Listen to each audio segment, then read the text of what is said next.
in a path where delay is a maximum, so that can be termed as critical path. So that critical path must be carefully designed, okay, because in that path the delay is maximum. So you can optimize the size of a transistor in that path so that you can reduce the delay. Okay.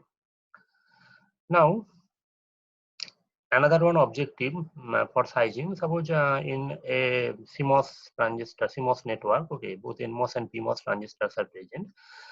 Suppose you want that the rise time and fall time will be same.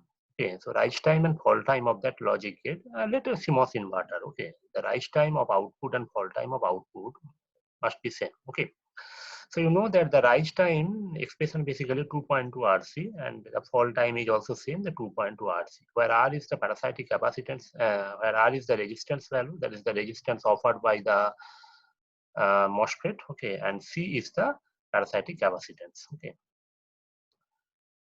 So what are the different types of sizing? Basically, there are two types of sizing. One is for best case, another one is worst case. Okay. So for best case, that means when all transistors in a pull-up network or all transistors in a pull-down networks are on. That means if you consider pull-down network, so all transistors are on, because a pull-down network basically NMOS transistors. So all transistors will be on when you are applying logic 1 for all. Okay. For a 2-input NAND gate, so when A and B both are 1, so all NMOS transistors are on, and when A and B all are 0, all PMOS transistors are on. Okay, so this 0, 0 and 1, 1 combination will give the best case. Okay, or another one name is called simultaneous switching of all transistors in pull-up or pull-down network. That means for best case, either the whole PMOS transistors are on, that is the total pull-up network is on, or the pull down network is on. And you know that this is the property of CMOS logic, pull up and pull down network are not on at the same time. When one network is on, another network should be off. That is the basic property of CMOS logic. Okay, so when all transistors on pull down network is on, or in next phase when all transistors in the pull up network is on, so that is the example of best case. Okay, and for worst case, when at least one conducting path is present. Okay, at least one conducting path means, suppose we are considering pull-up network. Okay, that is a PMOS network. So the function of pull-up network is to charge the load capacitor so that you will get the logic 1 at the output, and the function of pull-down network is to discharge the capacitor so that you will get logic 0 at the output. Okay. So when at least one path exists between VDD and output for pull-up network so that the capacitor can be charged, or at least one path exists from output to ground for pull-down network so that the capacitor can be discharged. So in worst case analysis, you have to consider one path at a time. Okay, so one path at a time. Suppose two transistor A and B, they are in parallel. Okay, in a NMOS network. So when A equal to 1 or B equal to 1, okay, then the capacitor will be discharged. The NMOS network, A and B transistor, they are in parallel. Okay, so when A or B, any one transistor is on, okay, that means any one conducting path exists, then the capacitor will be discharged. Okay, so for pull down, for worst case analysis, you have to consider one conducting path at a time. But for best case, remember that all transistors are on at a time. Okay, so why worst case? Which one is good, best case or worst case analysis? Now that depends upon situation. But you have a 3-input logic, 3 variable Boolean expressions are there. So for 3 input, you will get maximum 2 to the power 3 combination, that is 8 combination, 0, 0, 0, 0, 0, 1, etc. up to 1, 1, 1 combination. Now check, among 8 combination, you have a 0, 0, 0 combination, that is the best case for PMOS network, and 1, 1, 1 combination, that is the best case for NMOS network. That means for 0, 0, 0 combination, all transistors in the PMOS network are on, and for 1, 1, 1 combination, all transistors in the NMOS network are on. So the 0, 0, 0, 1, 1, 1, 1 combination are the example of best case. So out of 8 combination, we have only 2 combination for best case. So rest of the 6 combination, but provided that there are at least one conducting path. Okay, so rest of the 6 combination belongs to your worst case. So that's why it's very, very important to determine the size of transistors considering worst case situation, because the worst case probability is maximum compared to best case, because best case you have only two cases, 0 0 0 1 1 1. For worst case you have 6 combination. Okay, that's why worst case analysis is also important. Okay, now check how we can determine the size of a transistor for worst case. Okay, now let this problem statement determine the size of each transistor in worst case, so that the rise and fall time will be same for CMOS NAND gate. Okay, and you know that the rise time TR equal to 2.2 RC. Okay, now rise time means the output will rise from 0 to 1. Rise time means when the output signal changes from low to high. Now you know that low to high transition means capacitor charges. Output changes from low to logic 0 to logic 1. That means the capacitor will charge. And you know that the PMOS network is responsible for charging of capacitor. So when PMOS network, that is pull up network, is on, then the capacitor will charge. Okay. So rise time basically 2.2 RP into CL. So what is RP? RP is the resistance, equivalent resistance of PMOS network. That is a pull up network. Okay. Similarly, fall time, that is when the output changes from logic high to logic low, that is logic 1 to logic 0. Okay, so the capacitor will discharge. Output changes from high to low, that is the capacitor discharges. And you know that NMOS network is responsible for discharging of a capacitor. Okay, NMOS network is responsible for discharging of a capacitor. Okay, so in that case, the fall time is 2.2 Rn into CL. So for equal rise and fall time, TR will be equal to TF. So definitely RP and Rn, they must be same.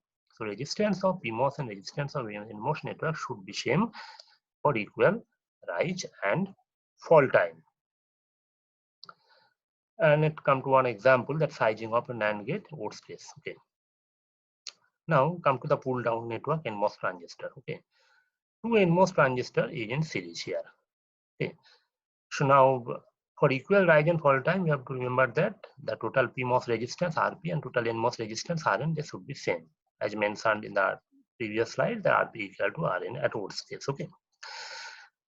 So here for pull down network, two transistor in series. So since they are in series, so the conducting path will be on when both are on. There is no other option. Okay. When both transistors are on, then the capacitor will discharge. So there is only one path. Okay. So the total resistance is Rn. Okay. So we assume that all transistors are identical. Okay. So the resistance of this transistor and this transistor will be Rn by 2 and Rn by 2. This is Rn by 2, half of Rn, and this is half of Rn, so that the total will be Rn because they are connected in series. Okay. Now the decrease in resistance. Now see here, when the resistance decreases, in other words, we can say that the W by L ratio increases. Okay, let the drain current of MOSFET ID equal to mu COX W by L into something. Okay, that means when you are increasing the W by L ratio, current will increase or the resistance will decrease. Increase in current means decrease in resistance. So W by L and R, that is inversely proportional. Okay, so here this resistance becomes R by 2, Rn by 2. This one becomes R by 2, Rn by 2. That means becomes Rn by 2, that equivalent to 2 times of W by L. That means if R equivalent to W by L, so since the resistance become half, so we can say that the size of a transistor becomes 2 times, so 2 into W by L. Okay. So the size of this transistor will be 2W by L, size of this transistor will be 2W by L. Okay. Now come to the PMOS network. Similarly, for PMOS network, check for PMOS network, the two PMOS transistors in parallel. Okay. Now you know that for worst case analysis, you have to take one path at a time. So you cannot combine two paths together. So that is the basically best case. For worst case, we have to take one path. Suppose this transistor is on. Okay. Suppose this transistor is on and this one is off. So when this one is on, so definitely this resistance will be R. Okay. Forgot about this one because this one is off. So when this path exists, this path is on. So this resistance will be RP, the PMOS resistance. Okay. Now RP. So the device size will be expected to W by L because resistance R, that is proportional to W by L. Okay. W by L. But for PMOS, that is a problem. See, the PMOS, the mobility of electron is 2 times higher than mobility of hole. In some book it is mentioned 2.5 times, but here we take the integer value 2 times. So mu n equal to 2 times of mu. That means NMOS and PMOS transistor will carry same amount of current if the size of PMOS is 2 times higher than size of NMOS, because the current equal to mu COX W by L. Now for PMOS mu becomes mu by 2. Check for PMOS mu P becomes mu by 2. So to compensate that, we have to increase W by L by 2 times. Okay, so mu by 2 into 2 W by L. So then the NMOS and PMOS current will be same. Okay. So here, whatever the value of W by L you are getting, suppose in this case the resistance is R, so the size of a transistor will be W by L. So since it is PMOS, so W by L will be multiplied by 2 times due to this. Okay, because the PMOS and NMOS transistor will carry equal amount of current. That means the resistance will be same. Only the size of PMOS is 2 times higher than size of NMOS. Okay. In summary, we can say that resistance of NMOS Rn, so size will be 1 W by L. Resistance of PMOS Rp, size will be 2 W by L, because mu n equal to 2 times of mu. Okay. So here in this case, this resistance is Rn. Sorry, Rp. So the size of PMOS will be 2 W by L. The size will be also 2 W by L, because when this one is on, the resistance is Rp 2 W by L. Now let this one is on, this one is off. So this path resistance is R. So your size will be 2 W by L. So this is the sizing of NAND gate. Okay. Now come to the 3-input NAND gate. Check pull down network. Only one path exists. So capacitor will discharge when all 3 transistors are on. Total resistance is Rn. So each resistance will be Rn by 3, Rn by 3. So size will be 3 W by L. 3 W by L, 3 W by L, 3 W by L. For PMOS, 3 PMOS are in parallel combination. Take one path at a time. So this is one path. Resistance Rp. So size will be 2 W by L. Okay. Then take this path. All other path off. Resistance Rp. Okay. Size will be 2 W by L. Now consider this one. Let this is off. All both are off. Okay. It will be 2 W by L. So for worst case, you have to take one path at a time. Okay. Let a NOR gate. Here, two NMOS in parallel combination. So we have two different paths. This is one path. This is another one path. Take one path at a time. Let this path. Resistance is Rn. It is NMOS. So size will be 1 W by L. Then take this path. Resistance is Rn. Size will be 1 W by L. So here two PMOS is in series. So only one path exists. When both PMOS transistors are on, then only the output will charge. Okay. So this is Rp by 2. So this is Rp by 2. Because this total resistance is Rp by 2, Rp by 2. So it should be 2 W by L, but it is PMOS, so 2 times of 2 W by L, that is 4 W by L. So size is 4 W by L, size is 4 W by L. Similarly here, 3-input NAND NOR gate. Okay. So 3 parallel combination. Okay. This is one path. So it is 1 W by L. This is one path, 1 W by L. This is one path, 1 W by L. So here 3 PMOS connected in series. Okay. So it is R by 3, R by 3, R by 3. So it should be 3 W by L into 2. 6 W by L, 6 W by L, 6 W by L. Okay. Let's sizing of any random logic. Let A be plus C. So first implement the logic. Okay. For NMOS, there is a 2 path. This is one path. This is another one path. 2 transistor is in series. So it is R by 2, R by 2, because this total is R. Okay. Take one path at a time. For path 1, A, B series. So resistance Rn by 2. Size it will be 2 W by L, 2 W by L. Okay. For path 2, here only one transistor in series. So resistance Rn, size will be 1 W by L. Okay. For PMOS, again two path AC and BC. Okay. This path A and C, this path B and C. So in each path 2 transistor in series. Okay. So it is Rp by 2, Rp by 2, because the total resistance will be Rp. Rp by 2, Rp by 2. So 2 W by L into 2 PMOS. Okay. So 4 W by L. This is 4 W by L. Okay. Similarly here 2. Okay. That is Rp by 2, Rp by 2. 4 W by L, 4 W by L. Now note that suppose you are going to implement one logic circuit. Okay. Suppose one transistor may be present in different path. That is, that transistor is a common portion between two different paths. Okay. And depending upon path, the size of transistor may vary. Suppose in one path, 3 transistor is present in series. Okay. Out of which one is common. In another one path, 2 transistors present in the series. Okay, out of 2, 1 is common between path 1 and path 2. So where 3 transistors connected in series, let NMOS. Okay, 3 transistors connected in series. So the size will be R by 3, that is 3W by L. Okay, and where 2 transistors connected in series, so size will be 2W by L. So we are getting 2 different size for the same MOSFET.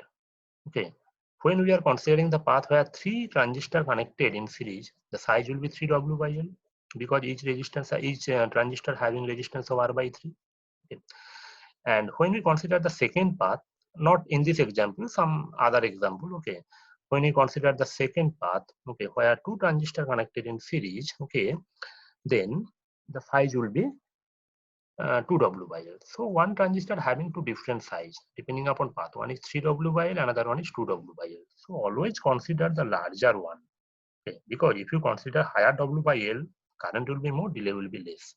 Okay, so you will get the optimum performance. Remember that topic. So now you do it from your side. The one logic function is given, determine the size of each transistor for equal rise and fall time. So here you will get that situation. Say, just for hint, if you consider this path A and D, PMOS network, A and D, they are in series. Okay, 2 transistor. But here check this path, 3 transistor in this path, B, C, D. Here A and D. So D is the common between 2 paths. So A, D, B, C, D. So D for this path, so size of a D will be 4W by L, 4W by L, because it is PMOS, R by 2, R by 2, 2W by L into 2, 4W by L, 4W by L. So here 3 transistor in series, so it will be 6W by L. So always take D equal to 6W by L. Okay. Now come to the best case. Suppose one Boolean function is given. Okay, the problem statement, realize the Boolean function. Okay, this one. Find an equivalent CMOS inverter circuit for simultaneous switching of all input. When it is mentioned that simultaneous switching of all inputs, so it is the example of best case. That means all inputs are on, and the size of PMOS transistor 15 and size of NMOS transistor 10 for this circuit. So the size of each transistor is 15, W by L is 15 for PMOS and W by L for NMOS is 10. Now, what is the problem statement? So for simultaneous switching of all input, let when all PMOS transistors are on, let here the total 5 PMOS transistors are present. So we can represent them by a single PMOS transistor, because all PMOS transistors are on and VDD connected to Z output. So we can represent all 5 PMOS transistors with the help of a single PMOS transistor. Similarly here, when all NMOS transistors are on, so we can replace all 5 NMOS transistors by a single NMOS transistor. So then it becomes a single PMOS, a single NMOS. So that is equivalent CMOS inverter circuit. Okay. Then in that case, that circuit will be represented as equivalent inverter circuit. All 5 replaced by a single PMOS, all 5 NMOS replaced by a single NMOS. So then 1 PMOS, 1 NMOS, that is the equivalent inverter circuit. So then what will be the size of that PMOS and what will be the size of that NMOS in the equivalent CMOS inverter circuit? That thing we have to derive. Now note, the solution is given in your textbook, but they did it in a different way, that which is a little bit complex. Now you can follow this approach here, resistance approach. Now let's come to the NMOS network. Let the resistance of each NMOS transistor is Rn. Okay, so resistance of each NMOS transistor is Rn. Now forgot about worst case. Now we are in the best case. Okay, here the resistance of each transistor is Rn, the same, or you can take any value R1, R2, whatever. Okay. So now check the series parallel combination here. The B and C, they are in parallel combination. Then series with DEA and they are in parallel. So total resistance in this network will be, check, Rn parallel of Rn, this Rn parallel of Rn plus, that is series with parallel combination of this and this and this. So this becomes Rn by 2 and this becomes Rn by 3. So total is 5 Rn by 6. Total resistance here we are getting equivalent resistance of NMOS network 5 Rn by 6. Now since R equal to inverse of W by L, Rn equal to 1 by W by L as mentioned earlier, so what will be the equivalent W by L? That means if all 5 transistors are represented by a single transistor, single NMOS transistor, okay, so the equivalent W by L will be, so 5 Rn by 6, that means 6 by 5 into W by L of N. 6 by 5 into, because R equal to 1 by W by L, okay, and here the equivalent W by L similarly, so this will be 1 by 5 by 6, that is 6 by 5 into 1 by Rn, 6 by 5, 1 by this one, so 6 by 5 into Rn, so 1 by Rn equal to W by L. So 6 by 5 into W by L of NMOS. So W by L of N value given, that is your 10. Okay. So 6 by 5 into 10, that becomes 12. Okay. Using the same approach, check for PMOS network, all 3 are in series, that is 3R. Okay. And here parallel with this 2, they are in series, that is 2R. So 3R parallel of 2R, that is 6R by 5. So W by L equivalent will be 5 by 6 RP. 5 by 6 RP, inverse of this. Now 1 by RP means W by L of P. Okay, so 5 by 6 into W by L of P, that is W by L of P value is given here 15, so it becomes 12.5. But in your textbook, they did it in a different way, which is complex. So here very easily, quickly you can decide what will be the size of the total NMOS and total PMOS here using this. Okay. So this is the example of best case. Remember that for best case, all transistors are on. Okay. Then you are doing calculation. But for worst case, only one path exists. So if you analyze the same circuit in worst case, see, this is one path. This is another one path. Here also, this is one path. This is one path. This is one path. This is one path. This is one, and this one. So for worst case and best case, the analysis technique is different. For best case, all transistors are on. Okay. For worst case, only one path exists or on, so that the logic will be implemented. So that is all about the sizing of CMOS inverter, CMOS logic circuits. Okay. So if you have any doubt regarding this, in next class we can discuss. So please study all those things. And the best case is that best case example is given. This example is given in your textbook, but not worst case. Worst case example is not given in the textbook. So please study from this. Okay, thank you.